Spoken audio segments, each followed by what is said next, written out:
You mentioned that you were a child of divorce and your wife is a child of divorce. There are many people, I'm a child of divorce. And one of the things that people don't really look into a lot is what divorce does to children. How did it impact your life? Well, certainly it's, for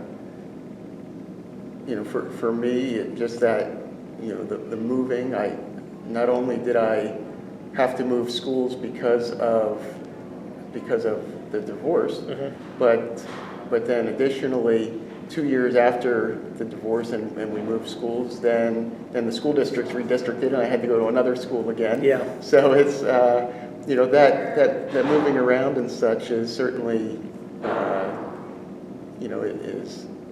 is hard on that and trying to, having those parental figures there. Yeah. And here's what I remember, some of the things I remember. I mean, growing up, I was a kid. I mean, I just played sports and my dad wasn't around a lot of times. But there was still something for me that I was a kid and I was allowed to be a kid. I was allowed to enjoy my childhood. And, we didn't have a lot. I've talked with other people about this, but sometimes if you're in that position, you don't even know it because you have a family. As a child, you don't know it. What you care about is having a father and mother together. Even if they're not together a lot, you still have a father and mother together. That's what you care about as a kid. And what's happening today, I would say with this divorce culture, maybe even the divorce rape culture, which I've called it at times, is that we are now causing children to forsake their childhood. We're telling them that they have to start making adult decisions. We're telling them, sometimes the judges will call them into the office, what do you want to do? Here is a 12-year-old, and the judge is saying, who do you want to live with? That is a wretched thing to do to a child. You are taking a child who should be able to enjoy childhood and develop naturally through that and saying, we're stopping it right now. Grow up.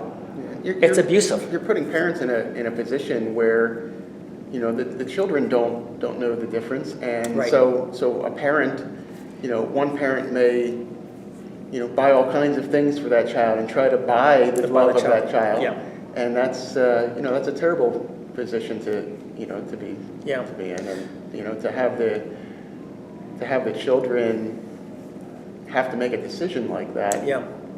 There are other things, and I mean, whether you believe in the exact term parental alienation, it's a common term that people use where during a divorce process, what you're talking about, one parent tries to win favor with a child and then maybe starts a campaign of denigration. Maybe it's a whisper campaign.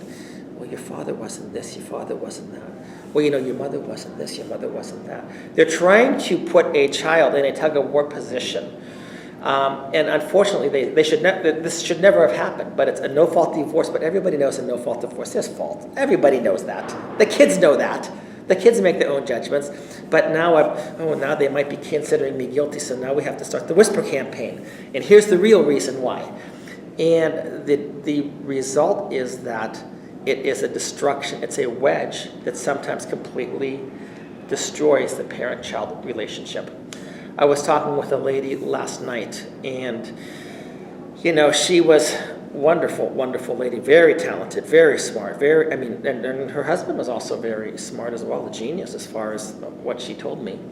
But he met an old high school flame at the 25th year high school reunion, and they went out to dinner one night, and he says, within 30 days, I'm filing for divorce. And she was just shocked, didn't know what to do. Because the same thing. I got married, I meant for life. We might have difficulties, but when you get married, it's for life. And there's no, if you ask any married couple, there's going to be issues. There's going to be issues. Work through those issues. Yeah. And I said, okay, let's have the states be honest.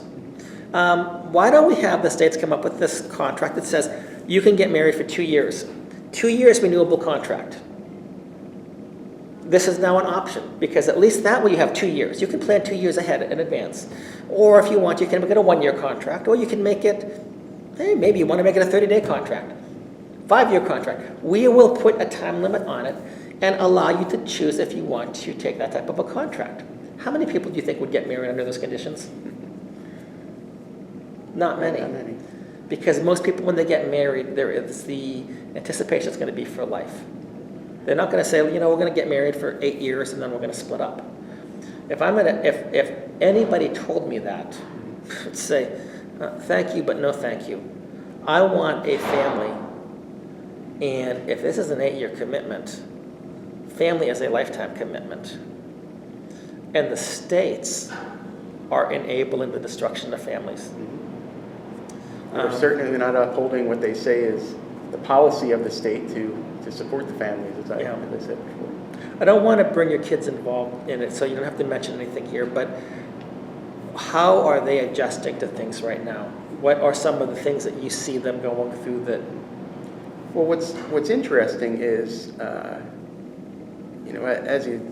as you said about the tug of war, I actually, because I've been completely supportive of my wife and doing everything for the marriage first, the way that Ephesians 5, is.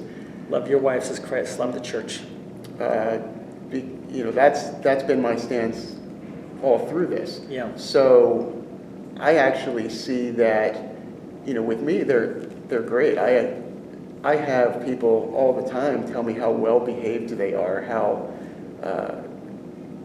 just how tremendous they are, and in fact, our younger son, our children are 8 and 10 years old, and our younger son, the 8-year-old, last month received an award at school for the Student of the Month for his cooperation. Mm-hmm. And what's interesting is that in the custody conference last month, my wife actually said that it was had to be a stipulation by the courts that she was demanding that they be in counseling because they're just so uncooperative and they don't behave with her.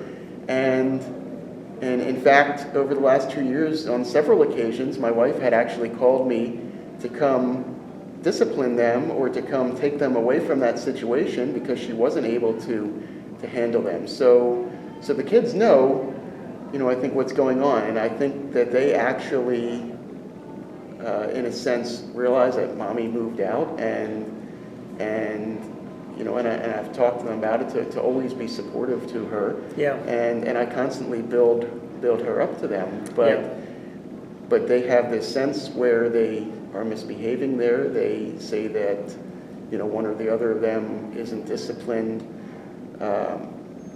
So it's, for whatever reason, they're apparently two completely different, personalities depending on where they are. Yeah.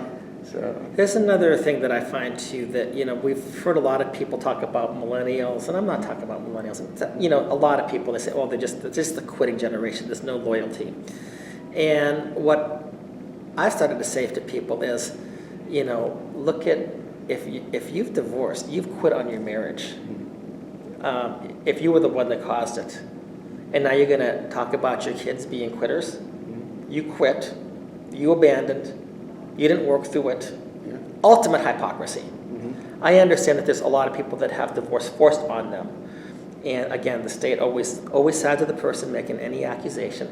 Somehow they think it's going to be fair if we split things 50-50. Well, and I've used this example. I said, so if I go into my neighbor's house and I rob my neighbor and take all the property into my house, and they catch me, and I say, okay, I did it. And the judge said, well, in order to make it fair, you get to keep half of it. You only have to return 50%. Hey, that's a pretty good deal. Maybe I'm going to rob another neighbor tomorrow. And another neighbor the day after. I'm not being punished. In fact, I'm being rewarded. And that's what's happening in these family courts. That's what our courts are now doing. They're rewarding the person for divorce. We have a divorce culture. We have a throwaway culture because marriages are thrown away. We have the divorce on demand. And because that's all you have to do is just, I demand divorce. On what ground? I just want it. Well, I actually told the divorce master that they came in talking about equitable distribution before there's ever even a divorce Yeah. decree being issued. So in the recorded testimony, he says, I understand, you used the analogy of putting the cart before the horse. And I said, yes, I did. It's true. That's what's happening. You're asking me to talk about an equitable distribution, how things should be divided, when I'm telling you that the marriage is not irretrievably broken and that we should be working towards reconciliation as the state code says the court should be upholding. Yeah. And that's where it is. So they were able to, so I could never raise any claim of property through this process at all. So really my wife has been able to walk away with everything, and because I'm putting the marriage first before everything else, and been able to do that. And that's why I am in the situation that I am now financially, that I'm not able to continue to live in the school district where the children currently are, and it's actually, so now, as we alluded to before, having to move away, abandoning the children in the court's eyes. So now the custody hearing officer actually told me at our last custody conference that because of me moving about an hour away from where my wife's condo is, they want to keep status quo, and there's no way that the courts will grant me anything in my benefit.